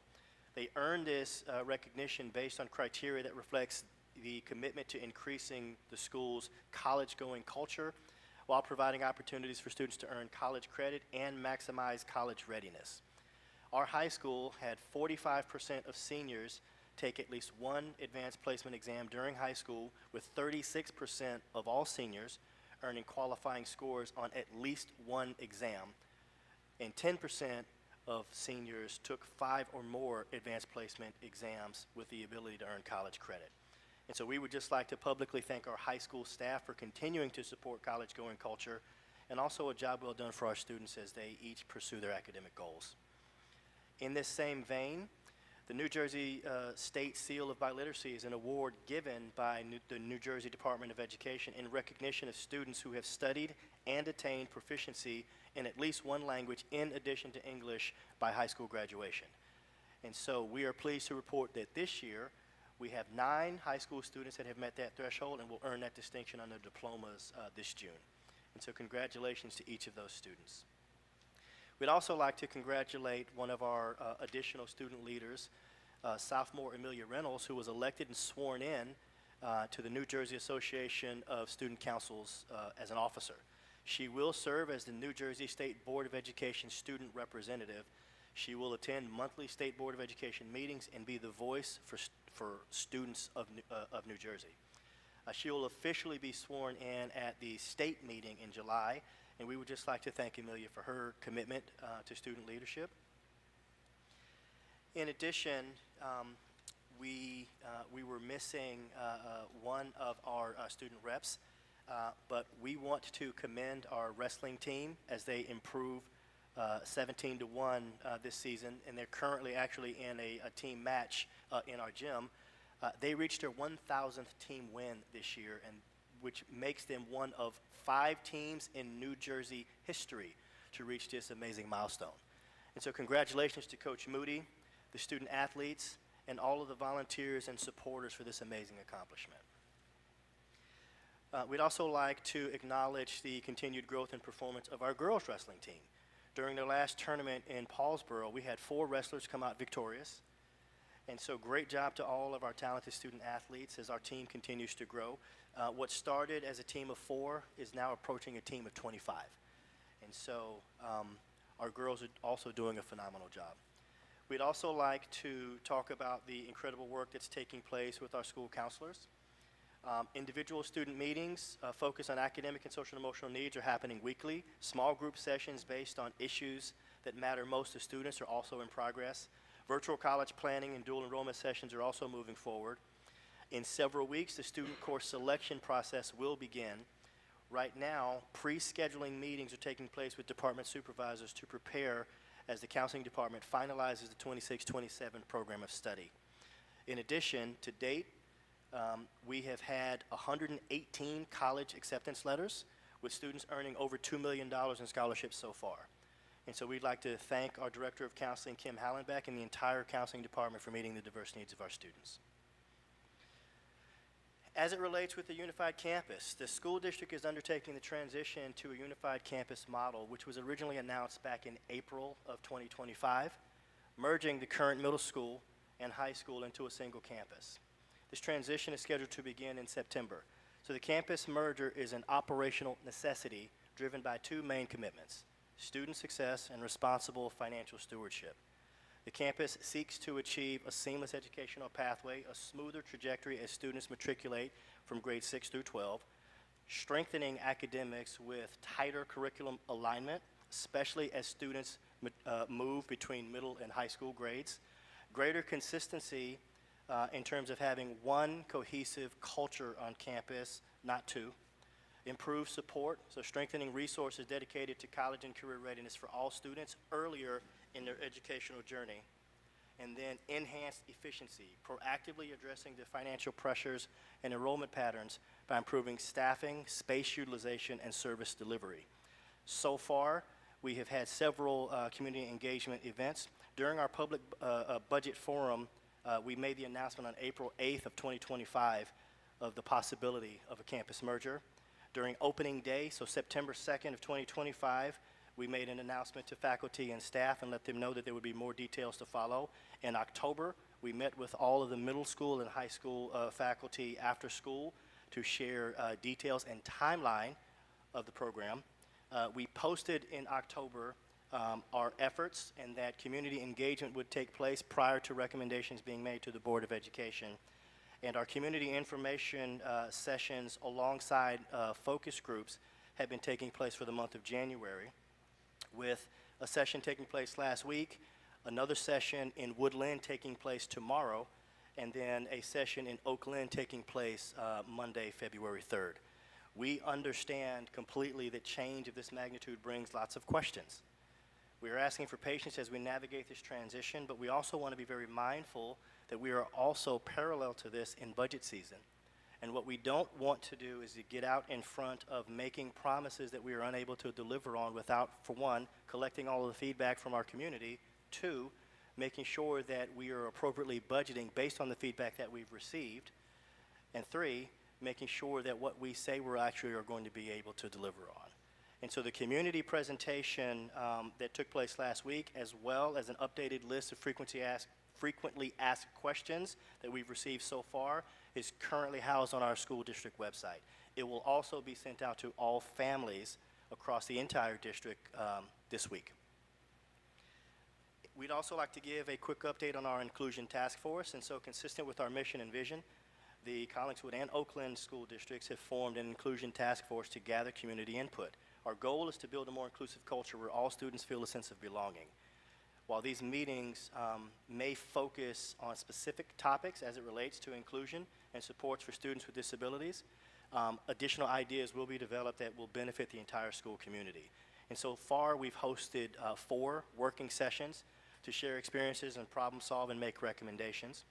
And the task force concluded on Tuesday with a summary of priorities for supporting and expanding inclusive practices in our district, focusing on short and long-term goals. The priorities are organized into several categories: culture of belonging, student supports and services, professional development for staff, and then family and community partnerships. As we review the feedback and potential action steps, they will be shared first with the Board of Education during the Board of Education retreat on February 7th. They will be refined and then presented to the public shortly after. We would also like to give a preview. February marks Black History Month, and so 2026 specifically marks 100 years of national commemorations of Black history. Dr. Carter G. Woodson, George Cleveland Hall, William B. Hartgrove, Jesse Moreland, Alexander Jackson, James Stamp institutionalized the teaching, study, dissemination, and commemoration of Black history when they founded the Association for the Study of Negro Life and History on September 9th, 1915. In 1925, Dr. Woodson planned the inaugural week-long observance of Black history and could not have anticipated what he would leave as a legacy for the world. From Negro History Week to Black History Month, they have carried forth this tradition. The observances have become an integral part of the fabric of American culture and increasingly global community. For the 100th theme, the founders of Black History Month urge us to explore the impact and meaning of Black history and life, and to commemorate the transformation of the status of Black peoples in the modern world. Our preschool, as well as all of our schools, will be hosting a series of activities. Some of those activities include read-alouds, center experiences, curated age-appropriate resources, daily morning announcements, hallway gallery walks with different grade levels focusing on different themes and then hanging their collective work. Our media specialists will be curating and providing resources, which includes classroom read-alouds and discussion topics to take place in class, book displays in hallways, sponsored guest speakers on different campuses, grade level historical studies with videos and read-alouds. Gifted and Talented will be doing many research projects connected to Black History Month, integrated music and art projects inspired by Black musicians and artists, literary centers with diverse characters and author texts for independent reading.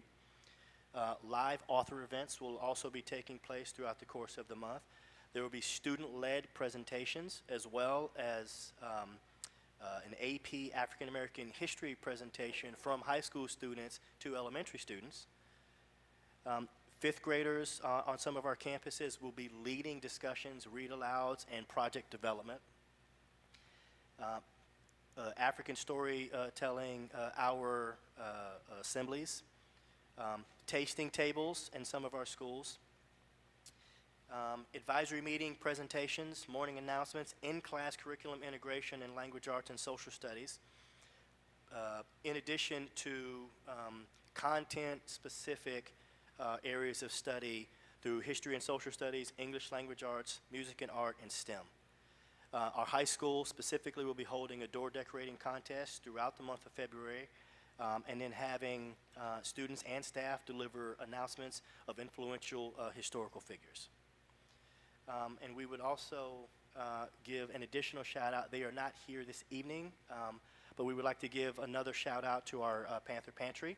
So the mission of the food pantry is to provide students and families of Collingswood, Oakland, and Woodland with supplemental nutritional support, home goods and supplies in a confidential and non-judgmental manner. And so we support this mission through generous donations from staff and community members like you. Please follow up with Ms. Arden Niesner here at our secondary campus for opportunities to get involved and for donations. Students are actually leading the Panther Pantry, and so it is a student-led initiative with community-based support. And so thank you again, and that concludes my report. Thank you, Dr. McDowell. That was very informative.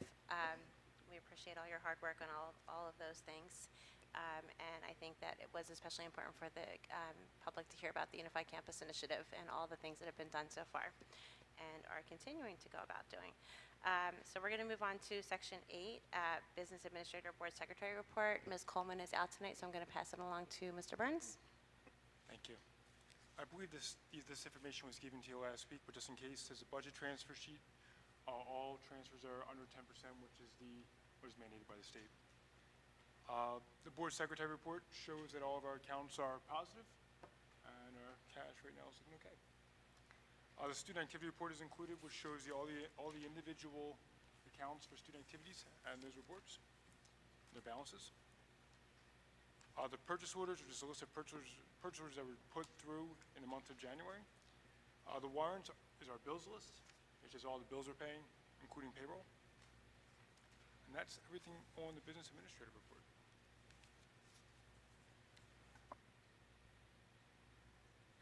Okay, thank you. We're going to move on to our buildings, grounds, and finance. Do you want to read through these, or do you want me to do it?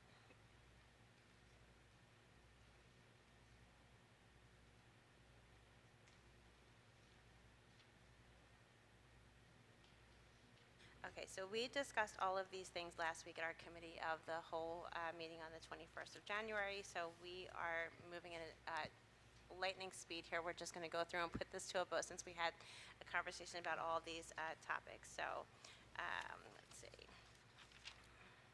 Ms. Maya, can I ask a clarifying question really quick? I know that we had discussed only having one public comment considering our new format, and I completely understand that. I did not realize, though, that it was not going to be before we vote. I mean, I guess that's probably something we can't change for tonight, but in the future, I think it would be important for board members to hear public perspectives, especially on agenda items, before we vote on them. Thank you. Thank you, Ms. Mikulski. I actually just saw that when we were discussing it a few minutes ago. We're just making note of it. So that is something that we can discuss. What do you guys want to do for tonight? Can we move the public comment section to now, or should we just keep on going? Go ahead, Roger. What were we going to say? Yeah, you can move it. I mean, if we want, we can make a motion to move the section. Okay, sounds good. So we're gonna make a motion to go to public comment at this time. Can I get a motion? So moved. Second? Second. So we have to do a roll call, I believe, right? Or all in favor? I think Okay. you have to ask All right. if there's Yeah, questions. all in favor? Okay. Can we- All in are favor? Are we allowed to ask questions on the motion? Okay, sorry. So we are moving the one section of public comment now up to the front here, and then on our Wednesday meetings, there will also just be one public comment, because I think that is also the opportunity. So is this now an opportunity for the public to speak on anything? Because that was why we left it at the end, was for all topics, whether they were on the agenda or not. So this is going to be for them to speak on anything. My interpretation is we're moving the current one on the agenda to now, to this February. Okay. Yeah, and I guess I'll echo, there's also public comment in our committee of the whole meeting, which is the opportunity to discuss the agenda topics that we are reviewing and approving. So this will be the second time to do that. So this is a general one. I think we'll have to see how the flow goes if we need to keep moving it further up, but I would agree there was that opportunity in our last meeting as well. Great question, Matt. We're just going to go to public comment now. All right, so before we do that, I just want to say that, please, when you get up here, please stand, state your name and address, and keep your comments to 3 minutes or less. Mr. Burns? We didn't vote. We didn't Oh, we vote. didn't vote, okay. I think All in we said favor? there was a Yeah. motion, Yeah. we could do a motion to We don't move have the to vote topic. on- We don't have to vote on this. All in favor? Oh, All in favor? Aye. Okay, got it, yeah. Okay, so we're going to move to section 1401, public participation. Please stand, state your name and address, and keep your comments to 3 minutes or less. Mr. Burns, are you okay to keep time for us? Okay. The public is reminded that attempts to resolve all concerns and complaints should first go through the appropriate staff and administrators.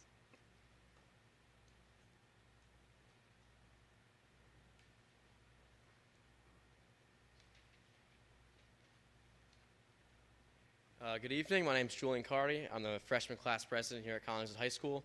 My address is 825 Linwood Avenue. Before I begin tonight, I'd like to give a big shout out to the Collingswood wrestling program. I'm very grateful that I'm a freshman and can be part of the team this year. and I'm unfortunately missing the match right now, but tonight we're honoring the 1,000th program win, so huge shout out to Coach Moody and all the athletes and former coaches.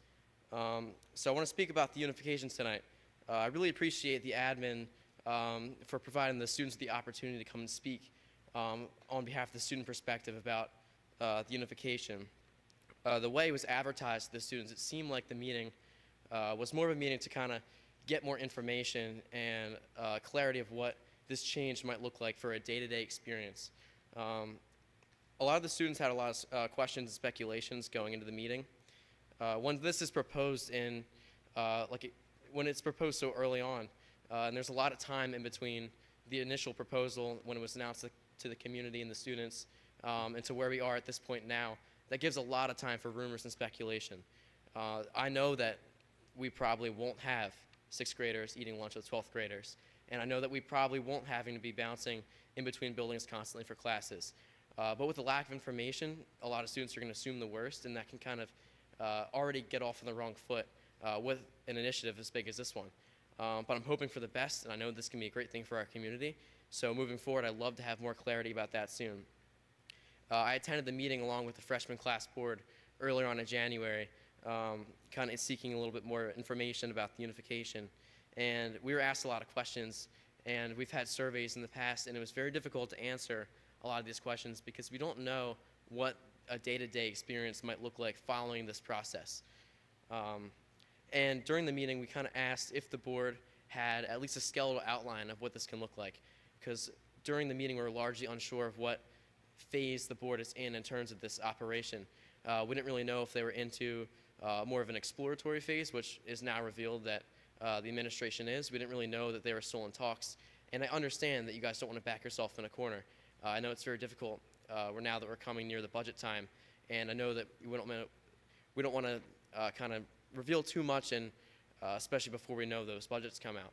But it would be great to know that moving forward so that we can provide better feedback towards the initiative and hopefully seek out more clarity.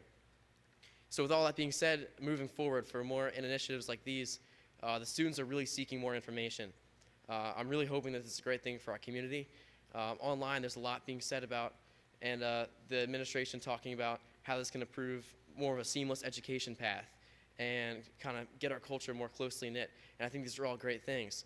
But it's difficult to understand a lot of the language, and it's hard to understand exactly what physical changes we might see and kind of how this is going to affect our day-to-day experience. And it's kind of in plain English what this is going to look like for us and how these benefits might happen following the unification project. So with all that being said, I really want to thank the administration for the opportunity to speak. Another great shout out to the wrestling team. Hopefully we can hit our 1,001 win tonight and have a good honor of that. And really appreciate having the voice on behalf of the students. Thank you.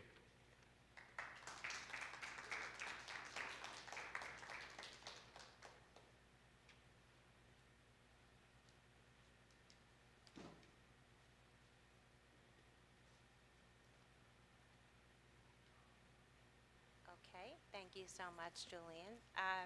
So I don't see anyone else coming up, so I'm going to go ahead and say we can move to section, where are we at?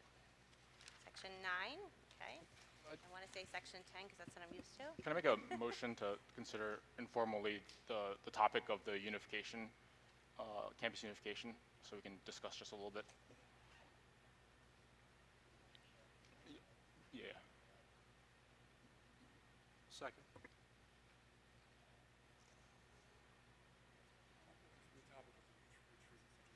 Right, but something I wanted to mention just to reiterate is that I believe there is an FAQ online, correct? And that FAQ online specifically addresses the topics of why are we moving forward with this initiative? Will the middle school students be in the same classes as high school students? If the high school student is performing on a middle school level, will that high school student be placed in a middle school level course? Will high school and middle school students share the same lunchroom? Will high school and middle school students share the same health and physical education classes? Will there be shared classroom between middle school and high school courses? Will teachers be shared between middle school and high school? Will there be opportunities for middle school students to visit toward the secondary campus for a 6th grade year? Will the bell schedule remain the same next year? Will middle school students be permitted to play on high school sports teams? Will the cell phone policy be the same for all students? When will any staffing changes be made public? And so I wanted to just make sure that that was clear, that there is a FAQ on the website addressing a lot of those questions, which I believe are many of the questions that I've heard percolate up about this initiative.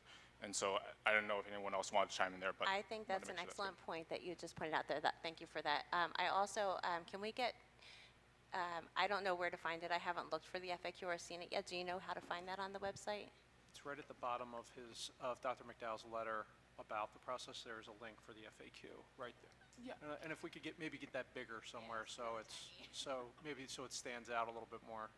It's under but like I'm not announcements, I'm like not a, next to like board meeting design announcement. person, but just easier to get to the FAQ on it, I think would be great. And I do appreciate, Roger, that you're pointing out that there are now FAQs that are posted to really get to those core questions that have likely come out of these various sessions. I think timing may be part of people having them, reviewing them, and then coming to an open forum to give feedback. Again, I am leaving some of these items as like how we ask for feedback, get it, and pose questions. I don't think everybody grounded in how to really give it so that it was helpful. So maybe we'll have to go back and get more feedback, but I definitely should make sure we're putting this FAQ in all materials, because I also will still advocate that families in elementary are thinking about what secondary life will be, and that we need to cascade information because everybody has a narrative. And so we should make sure we are pushing key initiatives prominently to all families, not just those who are going to be immediately affected this next year.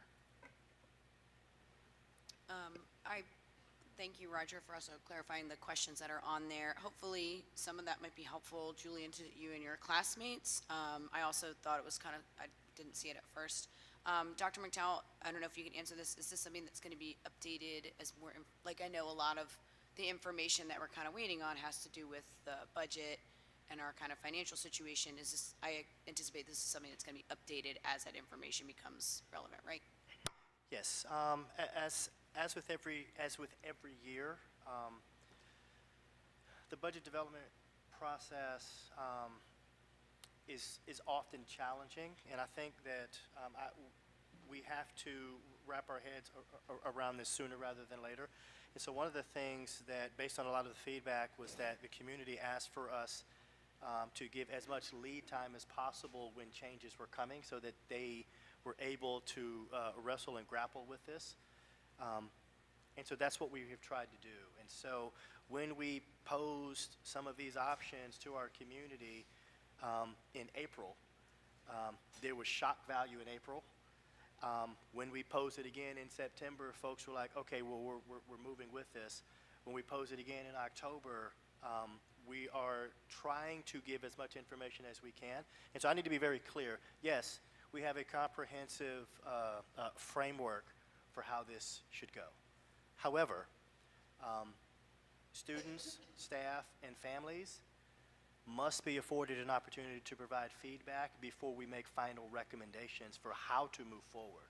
And so it would be very easy for 4 or 5 people to sit in a room and make all the decisions, but it wouldn't be appropriate. And so we're not doing that. We're engaging all 3 of our communities that feed within our secondary campus in order to make sure that their voices are in the room. Paired with that, this time of year, we will also, and Julian, I'm sending you an email right now. So I know I already spoke, if I could just say one more thing. Thank you, Roger, for the clarification. Hold on 1 second, Julian. Is it possible? Is everybody okay with? Yeah. Is everybody okay with that? Let me finish, but let me finish. We will also be meeting with students and staff at every school this time of year. And so we are scheduled to meet with the secondary campus students next week. I'm very confident this will be one of the topics of discussion. We will be on campus for multiple hours, and students will have the opportunity to kind of be able to dig in. And so the initial data collection phase was slated for January. And so we are exiting January in terms of collecting data to make sure that feedback is being represented in the decision-making process. February becomes the design process. And so what I will say, and this is more for benefit for all of the folks that are listening online, the school itself and the experience that our students receive will be very similar to what they're currently receiving. And so we're talking about common sense approaches. How do we maximize resources that are available in an environment where resources are scarce to make sure that students receive maximum benefit for the dollars that are being spent? And so, no, we will not have 11-year-olds in the same spaces as 19 and 20-year-olds. That would be insane. What it could look like is that we already have, with the exception of a hallway, we already have a shared campus. We already have middle school students taking high school classes. That's really what we're talking about. We want a smoother way to be able to do this. We are very fortunate. We have excessively bright students in Collingswood. What does that mean, Dr. McDowell? That means that we have 7th grade students taking 10th grade math. That's what that means. That means that we have masterful artists and musicians that skill sets and talents go far beyond what middle school is currently offering. And so part of our responsibility is to be able to take the feedback and to leverage what young people are asking for, which is to not be held back, to not be restricted, to not have artificial barriers put in front of them to be able to advance and pursue their dreams and their goals. And so we, in the coming weeks, will be sharing more and more of not just what we've heard, but what decisions are actually being made. But we wanted to make sure that we have those targeted, hard conversations with our Board of Education first to make sure that we calibrate in terms of message, expectations, and investment. Then we'll be coming back to our community based on the decisions. So I just wanted to make sure our sequencing is aligned. We had in-school sessions, parent invite sessions by the 22nd of January. We have a letter sent the 23rd. We have FAQs posted the 28th. By our retreat next weekend, next weekend, we will have more detail that is informed by these conversations, right? So I think you're doing all the information gathering. That information, probably you sat in rooms and heard a lot of questions that you could immediately answer so that we don't keep, right? So kind of myth busting on the way. And then by the time the retreat happens, we understand the framework and guardrails that will inform the ultimate plan, right? Is what we should all understand, that is our sequence at this point. Correct. We also have an advisory committee of middle school and high school staff that are helping to make recommendations. And so they are also being afforded receiving the feedback. They will be integral in the development of our plan. And so there's a lot of voices in the room. And it's extremely important that we are very measured in releasing information, to Mr. Carty's point, so that we are not fueling misinformation, that we are not fueling dissension, that we are not fueling polarization or continued polarization. And so we are asking for the community to be patient as we work through all of the details. But in the long term, we want to make sure that students are at the center of everything that we do. I also want to say that I really appreciate that we had the community meeting the other night, and by today, the FAQ is posted online, so that was really helpful and very on top of it. So we appreciate that, and we're trying to get all the information as soon as possible. We did already technically move Yeah, on would it be past possible to public have comment. one more remark? I know I already spoke, but yeah. I just really wanted to thank you for the clarification, Dr. McDowell. Very eager to share that with my classmates soon and kind of get the student perspective out there. And I thank you too, Mr. Chu, for explaining that the new FAQ link was posted. Reading the fine print here, that's at the bottom of the list is kind of difficult to see, and that's posted today, January 28th, today. So that's just kind of a long window of time without being provided with that information. And I also read this response when it came out and did not see that FAQ link. So as it's posted today, it'd be great to have more notice and kind of have that more visible, because that would have been very useful to me tonight. So thank you. We appreciate it. Thank you for talking.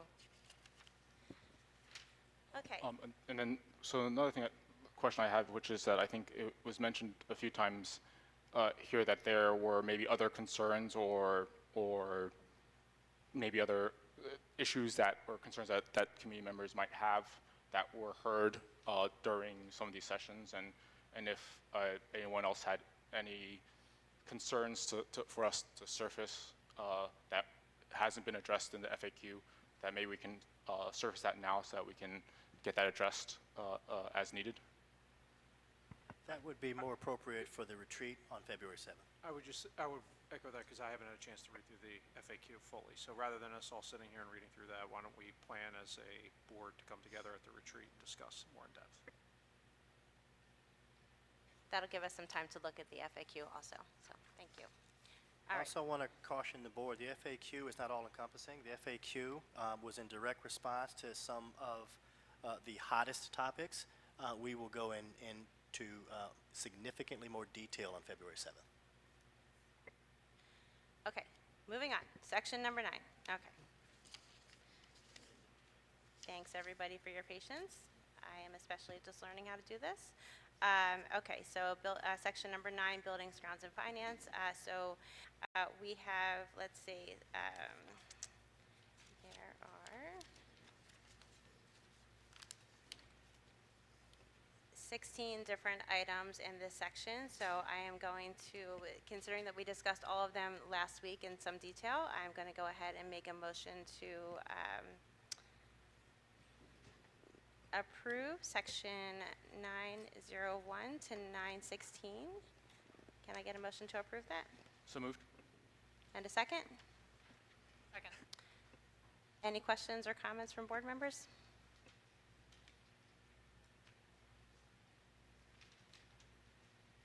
Mr. Burns, can you do a roll call, please?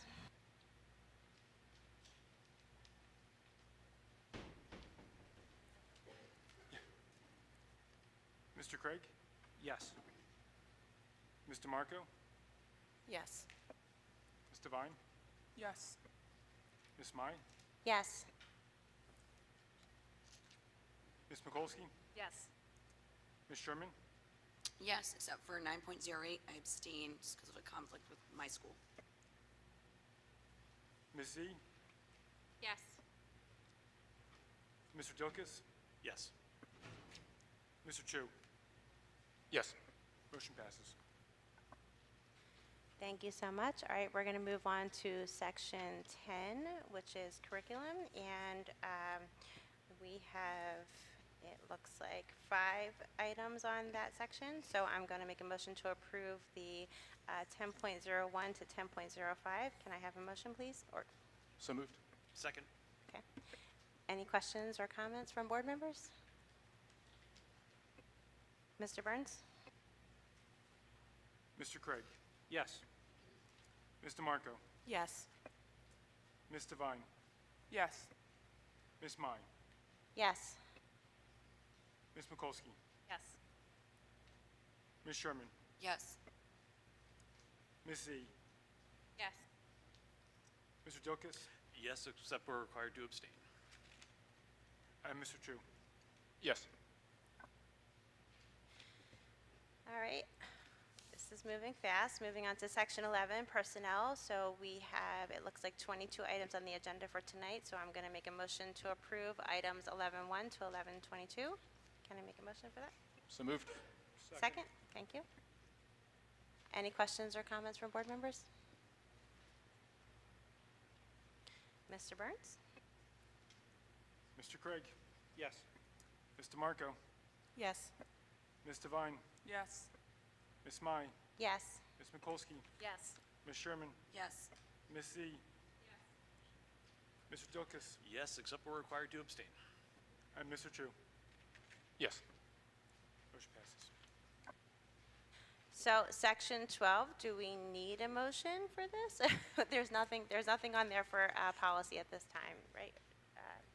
Do we still need to make a motion to approve? No? Okay. All right, we're going to move on to section 13. HIB reports previous month, and 1302 chronic absenteeism corrective action plans for 25-26. And do we approve those? Yeah, okay. Okay, so I don't know. I'm missing a piece of my agenda. All right, so can I make a motion to approve 13.01 and 13.03? So moved. Second. Okay, any questions or comments from board members? Yeah, what Question- was the, sorry.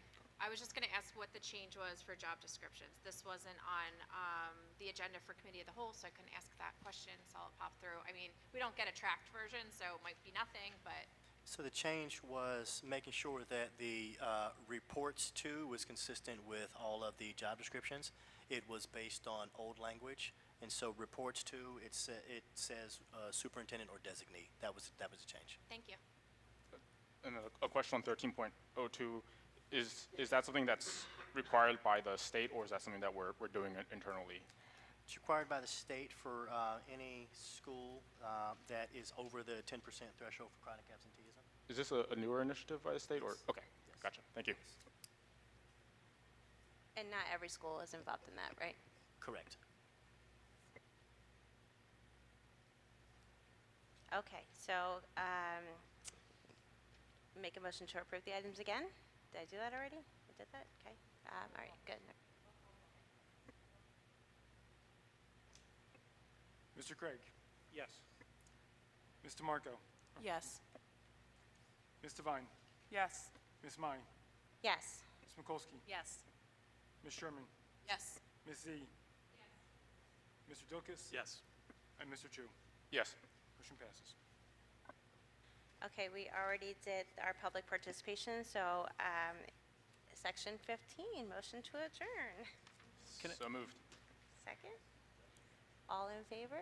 Ms. Maya, sorry, I have a middle school shout out that I can share that didn't get in, but from this past weekend, there was Sure, something really that would cool be I got to amazing. take Thank you. part of. I want to shout out Mr. Meyer's tech design class. I got to chaperone the Future Cities competition. His class, throughout the course of the year, students came in and built a city, like an actual model of a city, and wrote out a report. And then he entered the winning project from the class into the future design, so our middle school students got to go and compete with 46 of their peers at Archbishop Carroll all day on Saturday. They did fantastic. Judges came in throughout the day, asked them questions, and they fielded questions. They had a hot glue gun. They were putting things back together as they fell apart. And then they went and they presented in front of their peers. And we found out today from Mr. Myers that they won the Best Energy-Based Project Award and Excellence in Highway Design Award. So shout out to Mr. Myers and to Mr. Robin, who was their mentor, and to all the kids that participated in that. It was a really cool thing that I was glad to see our middle school tech design kids get to take part of. That's a motion to adjourn.